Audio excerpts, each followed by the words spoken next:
Hello दोस्तों, बिहार समाचार में आप सभी का स्वागत है। दोस्तों, आज के इस वीडियो में बिहार के तमाम बड़ी खबरें जो आपके लिए जरूरी है उसे देखेंगे। तो फटाफट से आप सभी इस वीडियो को एक प्यारा लाइक जरूर कर दे और आप बिहार के किस जिले में रहते हैं साथ ही हमें नीचे कमेंट करके जरूर बताएं। साथ ही आपके मन में अगर कोई भी सवाल हो तो आप हमें नीचे कमेंट करके जरूर पूछें। आज की पहली खबर, बिहार में अगले 3 दिनों तक झमाझम बरसेगा मानसून, मौसम विभाग ने किया अलर्ट। जी हां, बिहार में अगले 3 दिनों तक मानसून झमाझम बरसेगा। मौसम विभाग के अनुसार बिहार में अगले 3 दिनों तक दक्षिण पश्चिम मानसून सक्रिय है। इसके चलते कई हिस्सों में अच्छी बारिश होगी। वैसे बिहार के कुछ इलाकों को अभी भी झमाझम बारिश का इंतजार करना होगा। आपकी जानकारी के लिए बता दें कि भारतीय मौसम विभाग की ओर से बिहार में दक्षिण पश्चिम मानसून की सक्रियता को लेकर पूर्वानुमान जारी किया गया है। आईएमडी की ताजा रिपोर्ट में 25 जून तक दक्षिण पश्चिम मानसून के बिहार में सक्रियता को लेकर पूर्वानुमान जताया गया है। विभाग के अनुमान के अनुसार 25 जून तक बिहार में अच्छी बारिश होने के आसार है। कुछ जगहों पर मूसलाधार बारिश भी हो सकती है।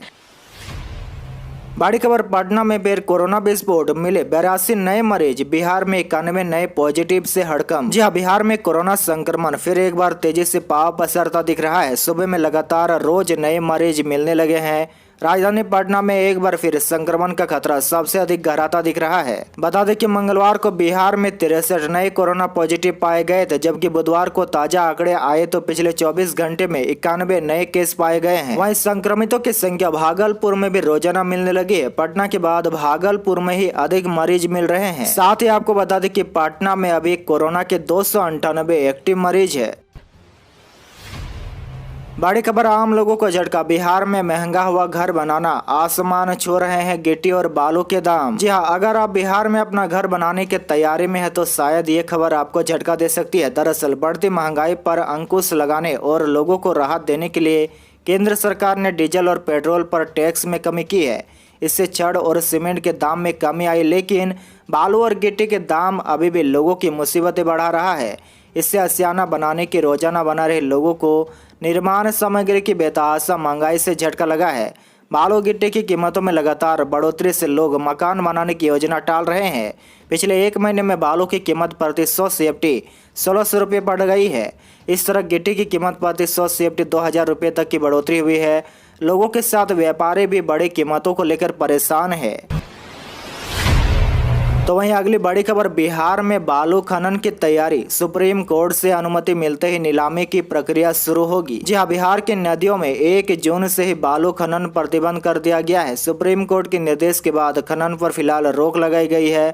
यहाँ से ना तो बालू का खनन हो सकता है और न ही बिक्री की जा सकती है। करीब 22 दिनों से बंद बालू खनन के बाद राज्य सरकार फिर से खनन की तैयारी में है। उम्मीद जताई जा रही है कि इसी साल अक्टूबर महीने से बालू खनन शुरू होगा। बालू घाट खनन नीति 2019 के तहत के ही आवंटित होंगे।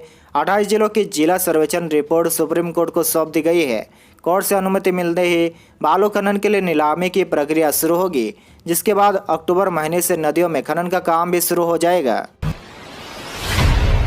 बड़ी खबर, बिहार में यात्रियों को राहत। अग्निपथ पर बवाल थमने के बाद पटरी पर लौटी 90% ट्रेनें। जी हां, नरेंद्र मोदी सरकार के अग्निपथ योजना के विरोध में मचे बवाल के शांत होने के बाद अब बिहार के प्रमुख स्टेशनों से ट्रेनों की आवाजाही काफी हद तक बहाल हो गई है। अभी पूरी क्षमता से पैसेंजर ट्रेनों का परिचालन पूरी तरह शुरू नहीं होने से दैनिक यात्रियों को समस्याओं का सामना करना पड़ रहा है। बुधवार को पूर्व मध्य रेल क्षेत्र अधिकार की लंबी दूरी के लगभग 90% ट्रेनों का आवागमन शुरू होने से यात्रियों को काफी राहत मिली है। रेलवे अधिकारियों का कहना है कि 50% पैसेंजर ट्रेनों का परिचालन भी शुरू कर दिया गया है। बुधवार को पटना गया रेलखंड पर जनशताब्दी एक्सप्रेस सहित 2 पैसेंजर ट्रेनों के गुजरने से इस रेलखंड के यात्रियों को काफी राहत हुई है। हालांकि तारेगना स्टेशन को अभी बुरी तरह से क्रियाशील होने में 1-2 दिनों का समय लग सकता है। इस स्टेशन को पिछले दिनों उपद्रवियों ने फूंक दिया था, जिसकी वजह से ट्रेनों का परिचालन पटना गया रेलखंड पर पूरी तरह से ठप पड़ा था। बड़ी खबर, अनाज वितरण में अब नहीं चलेगी डीलरों की मनमानी। मंत्री ने पटना से कर दी है नई व्यवस्था की शुरुआत। जी हां, राज्य में पहली बार पायलट प्रोजेक्ट के तहत जन वितरण प्रणाली की दुकानों में ई-पॉस मशीन से एकीकृत इलेक्ट्रॉनिक वेट स्केल मशीन से लाभुकों को कैशलेस अनाज दिया जाएगा। कम तौले और ज्यादा रकम वसूलने पर रोक लगेगी। खाद्य एवं उपभोक्ता विभाग के मंत्री लेसी सिंह ने गुरुवार को सलीमपुर हरा स्थित जन वितरण प्रणाली की दुकान में इसका शुभारंभ किया। इससे कम अनाज देने की शिकायत दूर होगी। लाभुक के फिंगरप्रिंट को स्कैन करते ही मशीन बता दे कि कितना अनाज देना है। जब तक वजन पूरा नहीं होगा मशीन बंद नहीं होगी। दूसरे उपभोक्ताओं को अनाज नहीं दिया जा सकेगा। इससे उपभोक्ताओं का अनाज कम देने की शिकायत दूर होगी। मंत्री ने कहा कि गरीबों को पारदर्शी तरीके से सही मात्रा में गुणवत्तापूर्ण अनाज दिलाने के लिए मुख्यमंत्री नीतीश कुमार के नेतृत्व वाली राज्य सरकार कृत संकल्पित है। राज्य के शहरी एवं ग्रामीण उपभोक्ताओं विशेषकर समाज के कमजोर एवं गरीब वर्ग के लोगों को आवश्यक वस्तुओं की आपूर्ति सही तौल एवं उचित मूल्य पर उपलब्ध कराने के उद्देश्य से मुख्यमंत्री के मार्गदर्शन में खाद्य एवं उपभोक्ता संरक्षण विभाग ने ई-पॉस से एकीकृत इलेक्ट्रॉनिक वेट स्केल मशीन से लाभुकों के बीच कैशलेस यानी नकदी रहित अनाज वितरण करने का निर्णय लिया गया है। अगली बड़ी खबर, किसानों के लिए नीतीश कैबिनेट का अहम फैसला। गेहूं धान खरीद पर 10,000 करोड़ की गारंटी देगी बिहार सरकार। जी हां, बिहार के किसानों के लिए नीतीश कुमार कैबिनेट ने अहम फैसला लिया है। वित्तीय वर्ष 2022-23 में गेहूं और धान की खरीद के लिए राज्य सरकार 10,000 करोड़ रुपए की गारंटी देगी। यह गारंटी कमर्शियल बैंकों, नाबार्ड जैसे संस्थानों से कर्ज लेने पर मिलेगी।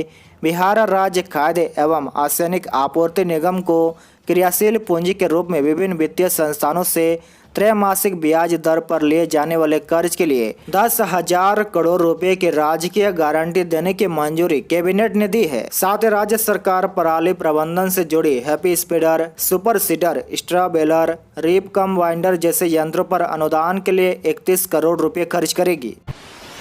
बड़ी खबर, एनडीए के राष्ट्रपति उम्मीदवार द्रौपदी मुर्मू 24 जून को करेंगे नामांकन। पीएम मोदी और सीएम नीतीश रहेंगे मौजूद। जी हां, राष्ट्रपति पद के चुनाव को लेकर देश में सरगर्मी तेज हो गई है। विपक्षी दलों ने एक और जहां यशवंत सिन्हा को उम्मीदवार घोषित किया है, वहीं दूसरी ओर एनडीए ने ओडिशा की आदिवासी नेता द्रौपदी मुर्मू पर अपना दांव खेला है। झारखंड के पूर्व राज्यपाल द्रौपदी मुर्मू को एनडीए ने राष्ट्रपति पद का उम्मीदवार बनाया है। द्रौपदी मुर्मू 24 जून को अपना नामांकन दाखिल करेगी।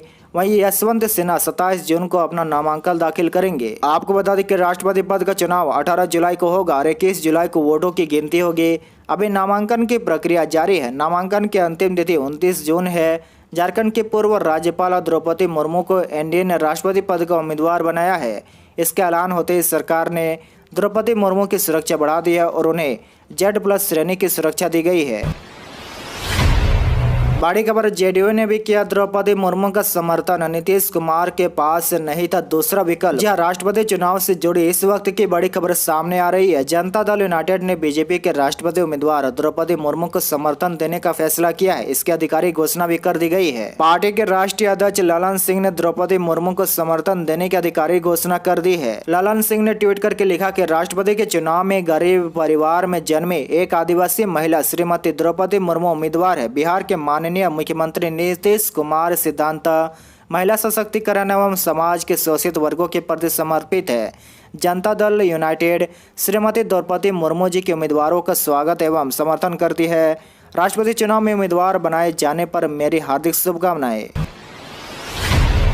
अगली बड़ी खबर, चिराग ने द्रौपदी मुर्मू को समर्थन देने का किया ऐलान। बोले, बीजेपी मुझे आज भी एनडीए का अंग मानती है, लेकिन हम अकेले चल रहे हैं। जी हां, लोक जनशक्ति पार्टी रामविलास के अध्यक्ष चिराग पासवान ने आखिरकार कल प्रेस कॉन्फ्रेंस कर द्रौपदी मुर्मू का समर्थन करने का ऐलान कर दिया है। चिराग पासवान ने राष्ट्रपति उम्मीदवार के तौर पर बीजेपी उम्मीदवार के समर्थन की घोषणा की है। साथ ही चिराग ने यह भी कहा कि राजनाथ सिंह ने मुझे फोन किया था और बीजेपी आज भी यह कर रही है कि वह मुझे एनडीए का हिस्सा मानती है, लेकिन चिराग पासवान ने कहा कि हमारी पार्टी आज अकेले चल की नीति पर आगे बढ़ी है। साल 2024 के लोकसभा चुनावों के लिए संगठन को मजबूत करने में जुटे हुए हैं और आगे सही समय पर गठबंधन को लेकर फैसला लेंगे। वहीं अगली बड़ी खबर, जीतन राम मांझी बोले, मोदी है तो मुमकिन है। एनडीए के राष्ट्रपति उम्मीदवार द्रौपदी मुर्मू को हम का समर्थन। जी हां, बिहार के पूर्व मुख्यमंत्री और हिंदुस्तान आवाम मोर्चा यानी हम के मुखिया जीतन राम मांझी ने एनडीए की राष्ट्रपति उम्मीदवार द्रौपदी मुर्मू का पुरजोर समर्थन किया है। उन्होंने कहा है कि वंचित वर्ग से दूसरी बार कोई राष्ट्रपति बनने जा रहा है। उन्होंने बीजेपी का शुक्रिया अदा करते हुए कहा कि मोदी है तो मुमकिन है। कुछ दिन पहले ही मांझी ने कहा था कि उनका एनडीए में दम घुट रहा है। बड़ी खबर, जातीय जनगणना का मामला पहुंचा हाई कोर्ट, नीतीश सरकार के फैसले पर फंस सकता है पेच। जी हां, बिहार में नीतीश कुमार के राज्य स्तर पर जनगणना कराने का फैसला अब कोर्ट की चौखट तक पहुंच गई है। बुधवार को सरकार के इस फैसले के खिलाफ पटना हाईकोर्ट में याचिका दायर की गई है। इस याचिका में संवैधानिक प्रावधानों का हवाला देते हुए जाति आधारित जनगणना पर रोक लगाने की मांग की गई है। कोर्ट अब सरकार के इस फैसले पर अपना फैसला लेगा। ऐसे में माना जा रहा है कि इस नीतीश कुमार के फैसले पर ग्रहण लग सकता है। जातीय जनगणना कराने के नीतीश सरकार के फैसले को शशि आनंद नाम के व्यक्ति ने हाईकोर्ट में चुनौती दी है। याचिकाकर्ता ने कहा है कि यह फैसला न सिर्फ संविधान के खिलाफ है, बल्कि इसके लिए आसामिकता निधि से 500 करोड़ रुपए खर्च करने का फैसला भी गलत है। बड़ी खबर, कोसी सीमांचल क्षेत्र में बाढ़ का दिखने लगा है विकराल रूप, जानिए जिले की नदियों का हाल। जी हां, बिहार में एक बार फिर से बाढ़ का प्रकोप दिख रहा है। भागलपुर समेत अन्य जिलों में मचाई तबाही, बिहार में बाढ़ का संकट गहराता जा रहा है। बिहार के अलावा नेपाल में लगातार हो रही बारिश और नेपाल के द्वारा छोड़े गए पानी से अब बिहार के सीमावर्ती इलाकों के हालात बिगाड़ने लगे हैं। जलस्तर में बढ़ोतरी से नदियों में उफान है। कोसी सीमांचल क्षेत्र में बाढ़ ने अपना रौद्र रूप दिखाना शुरू कर दिया है। पिछले कुछ दिनों से ही हो रही बारिश की वजह से बिहार में मुख्य नदियों का जलस्तर बढ़ने लगा है। महानंदा, गंगा, बरांडी एवं कोसी एवं अन्य नदियों के जलस्तर में इजाफा देखा जा रहा है। आपको बता दें कि नेपाल के तराई और दार्जिलिंग में हो रही मूसलाधार बारिश के कारण किशनगंज जिले के मुख्य नदियां उफान पर है। जिले में महानंदा, कनकई आदि नदियों का जलस्तर तेजी से बढ़ रहा है। किशनगंज प्रखंड के दौला पंचायत के मंजोक गांव में एक घर नदी के विलीन हो गया है। वह स्थानीय लोगों ने बताया कि प्रभावित परिवार किसी तरह से अपना सामान निकालकर किसी ऊंचे स्थान पर पहुंच गए हैं। इसके साथ ही करीब आधे दर्जन घरों पर कटाव का भी खतरा मंडरा रहा है। इसी तरह कटिहार और मुंगेर में भी बाढ़ की स्थिति बन रही है। साथ ही सुपौल में कोसी के संभावित कहर से लोग सहमे हुए हैं। खबर, नीतीश सरकार का बड़ा फैसला, बिहार में सरकारी ITI कॉलेजों में बढ़ाई जाएगी 2800 सीटें। जी हां, बिहार में ITI कॉलेज में एडमिशन लेने की तैयारी कर रहे छात्रों के लिए खुशखबरी है। नीतीश कुमार सरकार ने राज्य में ITI के सरकारी कॉलेजों में 2800 सीटें बढ़ाने का फैसला किया है। हालांकि ये सीटें एक साथ नहीं बल्कि चरणवार तरह से बढ़ाई जाएगी। इसके साथ ही बिहार के इन ITI कॉलेजों में अब सभी ट्रेडों की संबंधित पढ़ाई कराई जाएगी।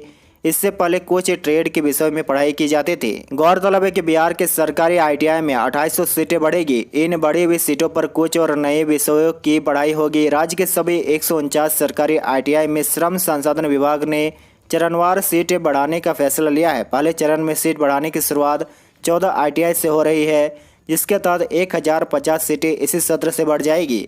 सरकारी ITI में और विषय की पढ़ाई शुरू होने से छात्र कम पैसे में ट्रेनिंग ले सकेंगे। बड़ी खबर, 24 जून को JP पद और कर बिगिहा फ्लाईओवर का होगा उद्घाटन, पटना वासियों को मिलेगी जाम से आजादी। जी हां, गंगा की लहरों और खूबसूरत नज़ारों के बीच सफर करने का पटना वासियों का सपना अब जल्द ही पूरा होने जा रहा है। दीघा से दीदारगंज के बीच जयप्रकाश गंगा पथ के पहले पेज का निर्माण कार्य अंतिम दौर में है। 24 जून की शाम 4 बजे JP गंगा पथ का उद्घाटन होगा, जिसके बाद इस पथ पर आवागमन शुरू हो जाएगा। इसके अलावा करबिगिहा फ्लाईओवर का भी उद्घाटन किया जाएगा। इस फ्लाईओवर के उद्घाटन के बाद खगोल पथ से करबिगिहा जुड़ जाएगा।